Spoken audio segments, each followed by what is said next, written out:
Hello बच्चों, made excellence आपके लिए लाए हैं नीट का कंप्लीट पैकेज जो स्टार्ट होने वाला है 7 अप्रैल से। तो नीट 2027 मई मंथ तक मींस ये जो पैकेज है टोटल 2 इयर्स का है। तो इसी को डिस्कस करने के लिए हमारे साथ आ जाएंगे हमारी केमिस्ट्री की faculty professor Rohit Sherkar sir. Hello everybody. अभी 7 अप्रैल से अपना नीट का बैच स्टार्ट हो रहा है क्लास 11 का, जिसमें हम सबसे पहले उनका फाउंडेशन कवर करने की कोशिश करेंगे और फिर उनकी 11th की जर्नी स्टार्ट होगी। तो उसके रिगार्डिंग उसके क्या फीचर्स है पेरेंट्स को अपने को डिस्कस करना है मीन्स इस वीडियो के माध्यम से।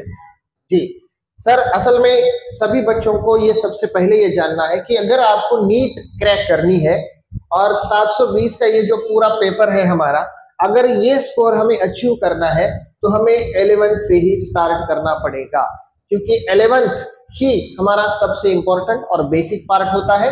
और नीट में 11 प्लस 12 भी आता है सर। Exactly. इसलिए सबसे पहले हम लोग हमारे बच्चों को बोलेंगे कि आप 11 से ही क्लास को ज्वाइन करें, इसलिए ये 2 साल का पैकेज हम लोगों ने रखा है। इस पैकेज में जो फीचर्स है इस पैकेज के, क्योंकि जैसे कि बहुत सारे पेरेंट्स को ये पता है कि मेड एक्सलेंस पैटर्न एग्जैक्टली किस तरीके से काम करता है, तो इसमें 11th और 12th ये दोनों मिला करके जो सब्जेक्ट्स है फिजिक्स केमिस्ट्री बायोलॉजी, इनमें टोटल 70 प्लस टॉपिक है, जिसमें बायो के जो फिगर है सर वो 32 टॉपिक है टोटल। ऐसे ही फिजिक्स के कुछ 30 समथिंग है और केमिस्ट्री के भी शायद यही रेंज में है। तो टोटल 72 प्लस टॉपिक हमको कवर करना है और 2 साल का टाइम ड्यूरेशन है। तो इसमें एक प्लानिंग के साथ, एक रिवीजन पैटर्न के साथ ये पूरा schedule through out the year चलाना होता है।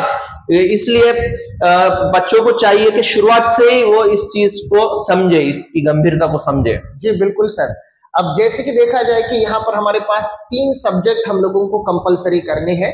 मेड एक्सलेंस में आपको कौन सी खास बात मिलने वाली है, तो आपको जो है वो प्रॉपर सब्जेक्ट जो है वो पढ़ाए जाएंगे। इसका मतलब क्या होगा, अब जनरली हम लोग देखते हैं कि कुछ बच्चों को फिजिक्स बहुत ही मुश्किल जाता है, कुछ लोगों को केमिस्ट्री बहुत ही मुश्किल है, तो कुछ लोगों को बायो मुश्किल है। तो ऐसा क्यों है? क्योंकि हम लोग प्रॉपर स्टडी नहीं करते हैं उस सब्जेक्ट के प्रॉपर मतलब प्लानिंग के साथ, नेचर के जैसा।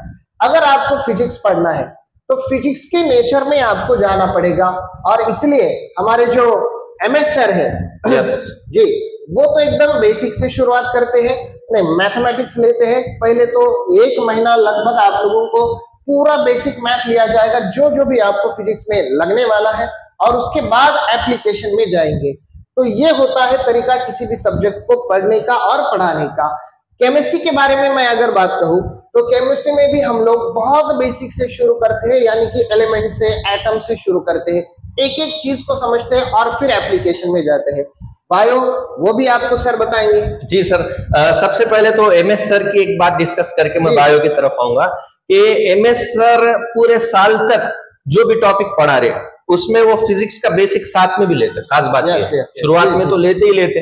मान लो उन्होंने रोटेशनल डायनामिक्स पढ़ा रहे, रोटेशनल मोशन पढ़ा रहे, तो उस टॉपिक का बेसिक वो साथ में भी लेते चलते। मतलब वो एग्जाम के लास्ट तक बच्चों को बेसिक के साथ ही पढ़ाते, और उनकी ये कोशिश रहती है कि किस तरीके से बच्चों को ये चीज सॉल्व करना चाहिए, किस तरीके से उनको आना चाहिए, ये पूरी उनकी कोशिश रहती। तो MS सर का फिजिक्स इंतहाई बेसिक लेवल से एडवांस लेवल तक बच्चों को पहुंचाने के लिए बहुत ज्यादा कारआमद साबित हुआ है, और उसी के चलते सर ये जो फिगर है 637 का ये पॉसिबल हो सका है। क्योंकि केमिस्ट्री में भी बच्चों ने अच्छे मार्क्स लिए हैं, बायोलॉजी में ऑब्वियसली हर साल लेते ही है, लेकिन खास बात यह है कि फिजिक्स में भी बच्चों ने बहुत बेहतरीन मार्क्स लिए, तभी जाकर के बच्चे MBBS को गवर्नमेंट कॉलेज में जाना पॉसिबल हुआ। अब मैं बायो की अगर बात करूं तो सबसे पहले देखो बच्चों, हर सब्जेक्ट का एक नेचर रहता है, जैसे कि सर ने बोले सॉरी।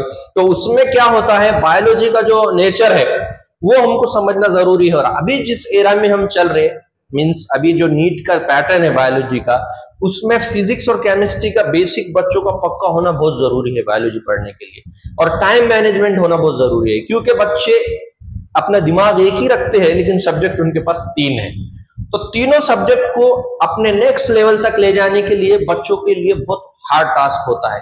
तो हमको बैलेंस करना बहुत जरूरी है सर। बायोलॉजी को फिजिक्स केमिस्ट्री के साथ बैलेंस करना बहुत जरूरी है, तब जाकर के एक अच्छा मार्क्स बच्चों को मिल सकता। जी बिल्कुल सर, और इसलिए तो मेड एक्सीलेंस का हमारा पैटर्न ही है कि हम लोग तीनों सब्जेक्ट, वो भी इतने पावरफुल रेंज में, आपको एक ही छत के नीचे एक ही क्लास में देने वाले हैं, ताकि बच्चों को अब कहीं भागने की जरूरत ना पड़े।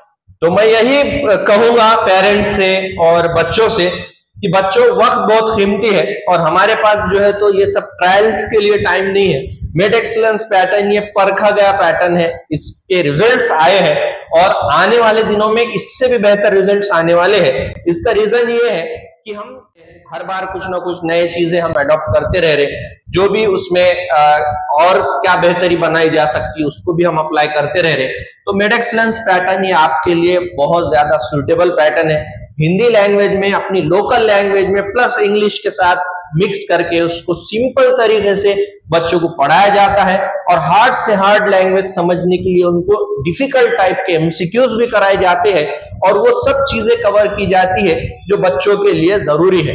और खास बात यह है कि पेरेंट्स के लिए रिपोर्टिंग का भी काम हम करते हैं, उनको पूरी प्रोग्रेस रिपोर्ट्स देते हैं, पेपर का डिफिकल्टी लेवल डिस्कस होता है, बच्चों को मोटिवेशन देना जरूरी होता है, कम मार्क्स मिलने पे वापस से उनको उभारी देना जरूरी होता है और अलग अलग तरीके से बच्चों के लिए जो उनके लिए फायदेमंद साबित हो सकता है उसके लिए हम काम करते हैं। तो मैं यही चाहूंगा कि 7 अप्रैल से हमारी जो बैच स्टार्ट हो रही है, 10वीं क्लास के जो बच्चे हैं अब 11वीं में जाने वाले हैं, उनके लिए हमारी बैच स्टार्ट हो रही है। तो आप डेमो लेक्चर जरूर करिए और देखिए हमारी फैसिलिटीज, हमारे जो बच्चों के लिए सर्विसेज है वो आप देखिए। क्लास का जो टाइमिंग रहेगा वो रहेगा सुबह 8:30 बजे से लेकर के तो 11:30 बजे तक, मतलब मॉर्निंग शिफ्ट में हमने क्लासेस रखी है सीजन को सामने रखते हुए। आगे फ्यूचर में बच्चों के सुइटेबल क्राइटेरिया को देख के हम उसको अपडेट भी करेंगे, लेकिन अभी फिलहाल जो टाइमिंग है वो सुबह 8:30 का टाइमिंग है। तो पेरेंट्स से और बच्चों से मेरा ये अनुरोध है और ये मेरा आपको बोलना है कि आप लोग डेमो लेक्चर को जरूर आइए और देखिए कि किस तरीके से हम काम करते हैं। और अगर आप यहाँ पर ज्वाइन होते हैं और अगर आप पढ़ाई के लिए प्यासे लोग हैं, शर्त ये जरूरी है सर मेड एक्सीलेंस में, क्योंकि हम बहुत मेहनत करा के लेते, टेस्ट वगैरह, बच्चों को बहुत ज्यादा बर्डन रहता। अगर आपको सही में मेहनत करना है और जेन्युइनली अच्छे मार्क्स लाना है तो मैं ये समझता कि मेड एक्सीलेंस तुम्हारे लिए बेहतरीन प्लेटफॉर्म है। आप आइए, फायदा उठाइए, यही मैं कहूंगा। तो बच्चों, फ्यूचर के लिए हमारी ये कामना है कि आप अपनी जिंदगी में सक्सेस हासिल करें, क्योंकि नीट 2027 में तुमको अपीयर होना है और अच्छे मार्क्स लाकर एक अच्छा एम्स कॉलेज या फिर गवर्नमेंट मेडिकल कॉलेज आपको हासिल करना है। तो इसके लिए हम सर्विस देने के लिए तैयार है। बीड़ जैसे शहर में हम बेहतरीन तरीके से कोशिश करने के लिए तैयार है। तो आपसे ये अनुरोध है फिर एक बार कि आप आइए और हमारे सर्विसेज देखिए। यस, और याद से 7 अप्रैल को याद रखिएगा। Thank you.